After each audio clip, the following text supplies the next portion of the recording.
Welcome back to Design 1. Let's get to it because today's a long one. We're talking about balance. On the screen in front of you, you have a white square with a dark disk inside it. There are several things that we can tell about this disk in terms of its location within this square. We can tell that it's closer to the top and to the right side than it is to the left and bottom. We don't need to bring out a yardstick to measure this distance. It's something that you see instantly. That is because we do not see the disk and square separately. We see their relation as part of a whole. There are several other things that we can tell about this disk within a square. We can see that within the scale of brightness, the white square lies high and the disk lays low. Similarly, there are several things that we can tell about this design in its relation to the video that you're watching. It is probably on a computer screen, sitting on your desk, or in your lap, situated within a room. All of these things are perceived by you instantaneously. This instantaneous perception in relation to the whole is the basis of Gestalt psychology. The disk in this design is not static in its relation to the center of the square in which it lies. There is something restless about it. It looks as if it wishes to return to the center. There are forces at work here, forces of attraction and repulsion that are working on the disk, within the square, within the video, within your computer screen. This should tell you something. It means that visual experience is dynamic. These relationships between the disk and the square and the video are relationships of information that you have induced. It means that there are more things in the field of vision than those that simply strike the retina of your eye. Let's look at some examples of induction. Here is a circle that is broken, but you do not perceive it as a line segment that does not connect. You perceive it as a whole circle with a segment missing. We can expand that example further and take more segments of the circle out of it, but you still perceive the whole of the circle sitting there. In this example, you perceive a white square that does not exist instead of 4 circles in each quadrant of the picture plane with a slice of pie missing from them. Or in this example, where you see a white triangle where really there isn't one that exists. Here's a more complex example of that induction. It's important to keep in mind that induction does not equal inference. Induction is a completion deriving spontaneously during perception from the given configuration of the pattern, while inference is a thought operation that adds something to the given visual facts by interpreting them. Induction happens instantaneously. Let's look back at our favorite disk again. If we move it closer to the right edge, there's an attraction or pull between this disk and the right edge of the square. But if we move it even closer, we can see that there is now a repulsion. The disk is too close for comfort to the right edge of the square and wishes to return to a more central location. These attractive and repulsive forces are the result of a structural skeleton that exists within our square. Let's start again with a blank square. On top of that, we will lay lines. These run through the central vertical and horizontal axis, as long as the axes from corner to corner of the square. Radiating from these intersections are forces of attraction and repulsion, similar to those that you might find within a magnetic field. Visual power comes from placing elements along these axes and playing with these axes in different ways.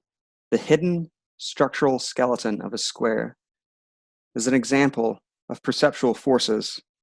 This is a dangerous word to use because it brings about all sorts of ideas about mystical qualities. But these perceptual forces are in fact very real. They are physical and psychological. Look at this diagram of the way that vision works. Light rays emanating from the sun or some other source hit an object and are partially reflected by it. The reflected rays reach the lenses of the eyes and are projected onto its sensitive background, the retina.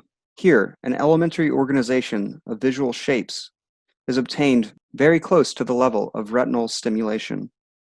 As the electrochemical messages travel towards their final destination in the brain, they are subjected to further shaping at other way stations until the pattern is completed at various levels of the visual cortex.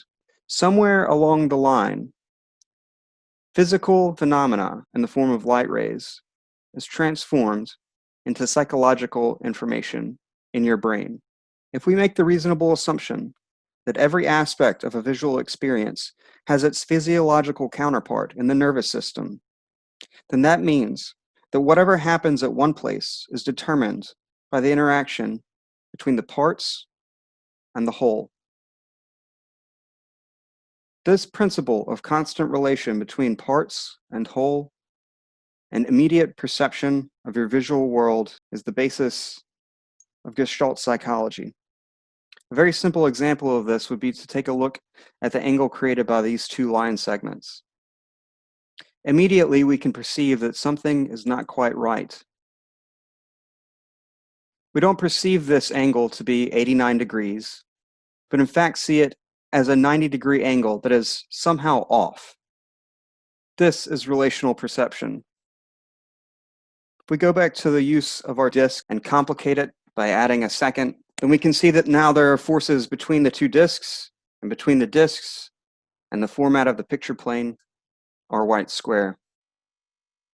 Our two disks occupy the center of the white square. Neither of them sits exactly on center, but the relationship of the two as a whole unit does occupy the center. The center of your picture plane is where all power comes from. If we in fact move our grouping of two disks so that one of the disks does occupy the direct center of the picture plane, we can see that now our design is off balance. It is too heavily weighted in the top right quadrant. This feeling that there is something off about the design is the result of a psychological desire for balance.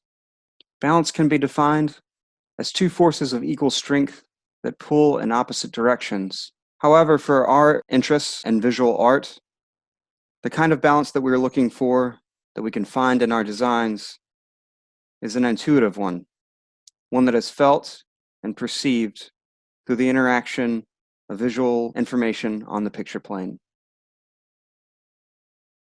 It is about the distribution of visual weight. But we should ask ourselves, why is balance important?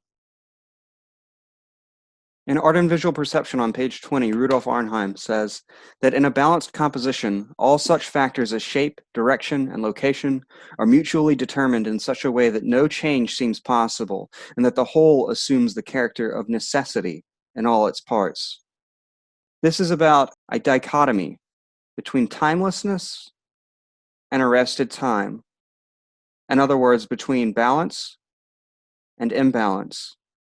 Our interest in this class are for the qualities of timelessness and balance, and that is what we will find in the works of art that we will be looking at. Arrested time, images of imbalance, are fleeting and have no staying power within our human psyche. Take, for example, this very appropriate image of St. Michael weighing souls from 1470. Here we have a small figure in the left scale whose prayer outweighs 4 devils and 2 millstones. For our interest, prayer carries only spiritual weight, which is something that we can't measure. However, the visual weight in this balanced composition between this praying soul and these 4 devils actually occurs as a result of the dark patch on the angel's robe just below the left-hand scale.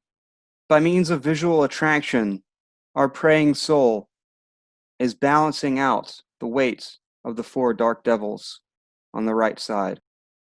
Here's an example from a test by Maitland Graves. 2 designs, very similar in nature, in the same size format, using 3 intersecting lines with 2 very different results. Our design A is decisive, immediate, and contains a balance of shape and proportion and weight, while our design B is indecisive. It's not sure if it wants all parts to be equal, if it wants the one vertical line to be in the center. It is a weak, unbalanced, undetermined design. Very similarly, in these 2 designs, our design A is weak with too many factors in it that are similar, such as the length of line, two straight lines of the same length contrasting against two curved lines of the same length. There's too much that is the same here for it to contrast effectively.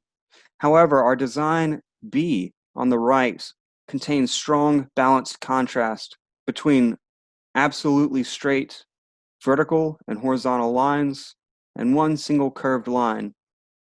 There's a similarity in length between the vertical curved line and the horizontal straight line, but the vertical straight line counteracts that similarity and creates a strong contrasting force that balances the composition. So our goal in our designs is to create balance. Balance can be affected by both weight and direction. There are several factors that can affect the visual weight in a composition. One being locations. We've already seen the example of this in our black disk and our white square. Spatial depth is another factor that can affect the visual weight of objects in a composition. Take, for example, Edouard Manet's Le Déjeuner sur l'herbe, the luncheon on the grass. The figure in the back, taking a bath in the lake, creates tension through spatial depth. We know that the figure situated in the back could not realistically appear to be this large to us. There is a weight that is present in the volume of empty space between us as viewers and the figure far in the back. This visual weight between this small figure in the back and the large figures in the foreground creates a balance for the composition. In addition to these, we also have size and color. Take a look at this painting by Vincent van Gogh, Bedroom in Arles. All things being equal, light colors will weigh less than dark colors, and cool colors will weigh less than warm colors. The overall cool palette of this painting offers a chance for high contrast and the bright red cover of the bed. The weight of this bed cover acts as a strong counterbalance to the other objects in the composition. Other factors that influence weight include intrinsic interest, that is, areas of a composition that draw particular interest for you. As a more contemporary example, let's look at this painting by Ridley Howard, Orange No. 1 from 2005. There are three small areas: the French fries, the butterfly brooch, and the top of the beer bottle that create areas of strong intrinsic interest, which produces heavy visual weight for those objects within the composition.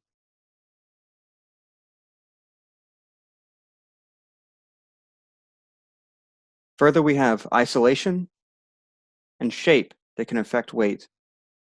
In this diagram, we see that the small circle on the left-hand side is counterbalancing the two larger shapes on the right-hand side. Direction can affect visual weight. If we take a look at this lithograph by Toulouse-Lautrec, Le Jockey, from 1899, we can see that the proximity of the objects in the composition affect the directional pull of them. For example, if we remove the small horse and rider on the left-hand side, we can see that there is strong pull between our central rider and his horse. If we add these back, the composition becomes balanced once again. The implied movement of horse from left to right is counterbalanced by the visual weight and attraction of the left-hand rider and horse. Here is a painting by El Greco of the Pietà, and you can see that the large triangular shape of the group of figures in the center of the composition acts as a counterbalance against what we will call the gravitational pull in a picture. Because we are bound and determined by the rules of nature, our visual perception is governed by the same sort of gravitational forces that hold us down to this earth. Objects that are placed in the lower quadrant of a painting have a tendency to be pulled further down than they appear, but this configuration and the thrust of the triangle created by our group of figures allows for a directional thrust against that gravitational pull. In such a centrally oriented picture as this one, there is danger in the image becoming far too symmetrical. Although we have an overall symmetrical shape that makes up the composition, the bodies within our overall compositional shape allows for movement that breaks that symmetry. In a very similar way, this painting by Sandro Botticelli, The Birth of Venus, displays strong symmetricality in the organization of the objects on the picture plane. However, the bodily weight being dispersed by the centrally located Venus in our contrapposto stance helps to break up this symmetrical composition. Besides symmetry, there are various other patterns of balance that we need to look at. If everything in a composition is equally weighted and dispersed the same, then what you end up with is an incredibly homogeneous world. This is particularly effective if you're Andy Warhol in 1962, creating his Campbell soup cans. This work acts as an effective visual metaphor for consumerism and the repetition of everyday life. That it is boring is in fact the point of the composition. Or this painting by Jackson Pollock, Convergence from 1952. If everything is different, then everything is the same. If all of the different little marks that Pollock creates through his drip paintings are all equally weighted, then the result is a homogeneous field. Let's take a look at this simple example of typography. The number 3. There is a balance that needs to occur between top and bottom. You will notice that the top of the number is smaller than the bottom. This is because the weight of objects on the top of a composition is heavier than those in the bottom. This is a result of that gravitational pull on our visual perception that I was talking about earlier. If we flip this number 3 over, you'll see that now it feels too top-heavy to be balanced. This is a picture of the Notre Dame Cathedral in Paris, France, before it caught fire. From left to right, there's a heavy insistence on symmetricality. But as one of the major roles of architecture is to rise and resist gravity, we can see that our rose window plays an important part in the overall composition of the architecture. Within this cathedral's facade, there exists a square, and within that square, there rests a circle of the rose window, which rests above center in that square. This to counteract the effects of gravity and to help move the composition of the architecture up. You can see here that the 2 towers that extend from the facade, although smaller than the lower portion, act as a means of counterbalancing the weight that exists in the bottom. Here's a painting by Caravaggio, the Madonna of the Rosary from 1607. And here you will see the importance of distribution of weight from left to right. If we flip this image, it becomes unwieldy and too heavily weighted on the right side. When all else is equal, objects on the right will appear to be heavier than those on the left. This plays an important function in a lot of visual mediums, such as plays and movies.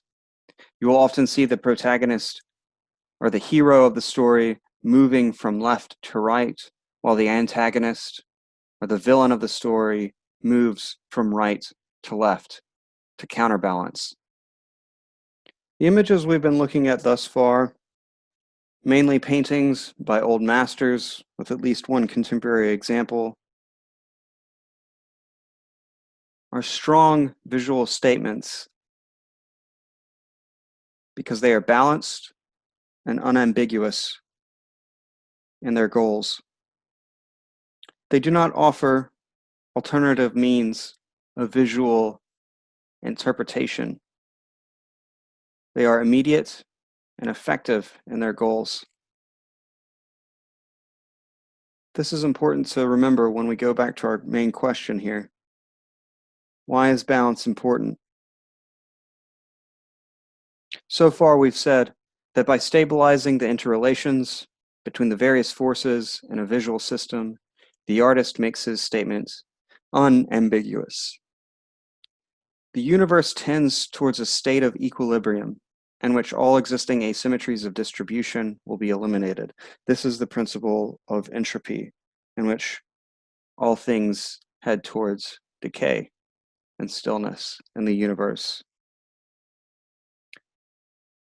So too should our works of art tend towards a state of stabilization and stillness, timelessness, because this is what will last. This is what the meaningful work does. On page 37, Arnheim says that the meaning of the artwork emerges from the interplay of activating and balancing forces. In other words, the meaning of the work comes from its form. Let's take a look at another contemporary example. This is a painting by Kerry James Marshall, the portrait of Nat Turner, with the head of his master from 2011. If we lay a diagram on top of this painting that shows the underlying structural skeleton of our rectangle in terms of its vertical and horizontal axes and the axes that run from corner to corner, we can start to get a better idea about how Marshall arranges this painting. We will further break down the structural skeleton of this painting by dividing the left-hand side of the image with a triangle.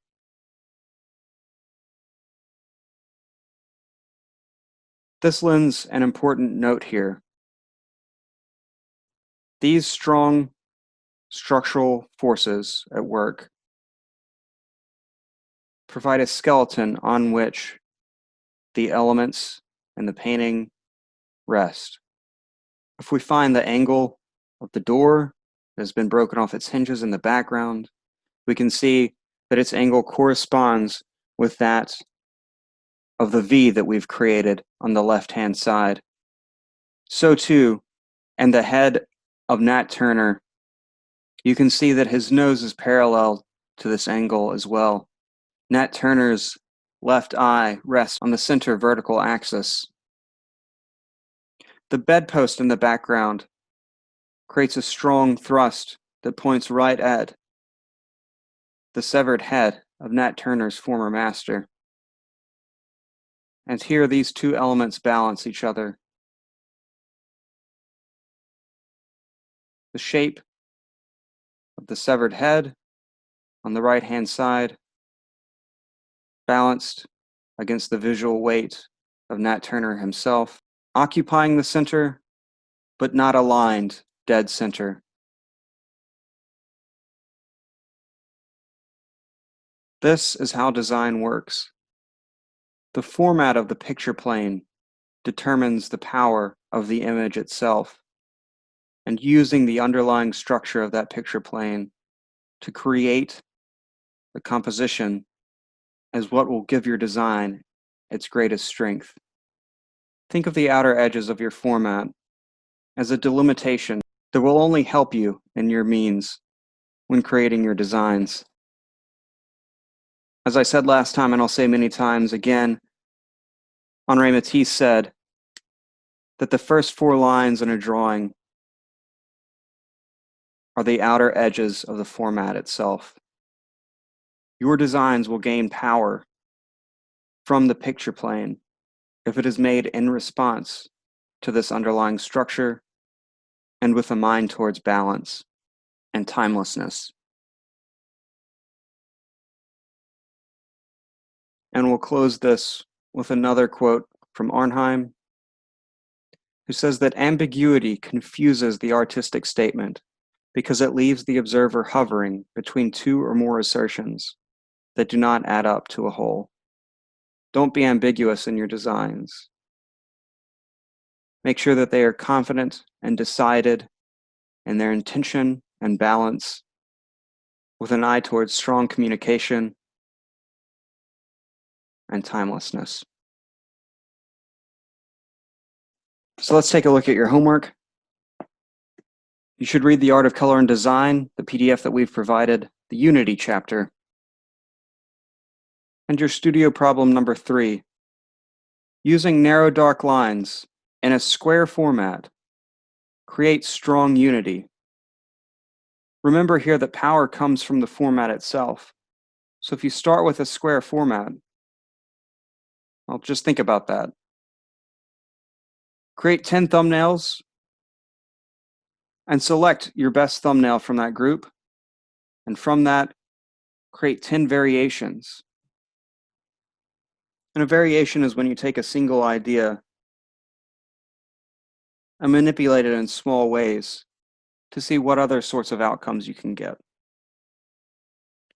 Select the best design from your 10 variations and create your final design from that. There are a couple of notes here that I should mention as I've started to look at your studio problem number 1. Presentation is everything in these designs. It's all that you have as an artist. So you need to make sure that the designs that you're turning in are clean in their presentation. The lines that you use to create your final design should be unambiguous. If you're creating a straight line, don't freehand it. Use a ruler. It's a tool. Tools are extensions of ourselves, and they're what separate us from other life forms. So use the tool set that you have to create the best and most unambiguous design that you can. If you have a circle in your design, trace it with a circular object or use a stencil. If you have an irregular organic shape, draw it out with your pencil first and then trace over it with your pen. The worst thing to see in these designs is what I call chicken scratching, which is when you drag your pencil back and forth to create a line. That is a weak, ambiguous line that can't make its own mind up about what it wants to be. Your design should be decisive and immediate. Make sure that the construction paper on which you're mounting your designs creates a constant border all the way around a design. In other words, don't let the top and bottom borders be much larger than the ones on the sides. Your border should be about 2 inches all the way around. If you want to, you could create a 2-inch border on the left and right with a 2-inch border on the top and perhaps a 2.5-inch border on the bottom. This would free your design from gravitational pull. When you create your thumbnail designs, make sure that the formats that you're drawing out aren't butted right up against each other. When you do this, it makes the thumbnail page look like a complete design in and of itself. It doesn't look like 10 individual designs. I would suggest using a simple program like Microsoft Paint to create a square, copy and paste that square 10 times, and print it out so that you'll have 2 sheets of thumbnails, your original 10 thumbnails and then the 10 variations before creating your final design. And your final design should not be any different than the design that you select from your variations. In other words, you should reproduce your selected design as faithfully as you can. Throughout this lecture, we've talked about the relational aspect between parts a whole. If you change one small thing in a design, it affects the entirety of it, not just what's around it, but every corner of that design will be changed because the visual weight and pressures that exist within it will have shifted. So make a decision about which thumbnail you're going to select as your large final design and recreate it as exactly as you can. In the past, I've used a vague term like rectangular format, which allows you to decide what sort of format you're going to use. But from here on out, we're going to be specific. A square is a square. It's not any other sort of rectangle, so you shouldn't be using any other sort of rectangle. And the proportion of the format that you use in your thumbnail designs should be exactly the same as those that you use for your final design. In other words, don't create 10 thumbnails using a long, skinny rectangle, and then create your final design in a square format, because it's not going to be the same. Remember that your presentation is all that you have in this class.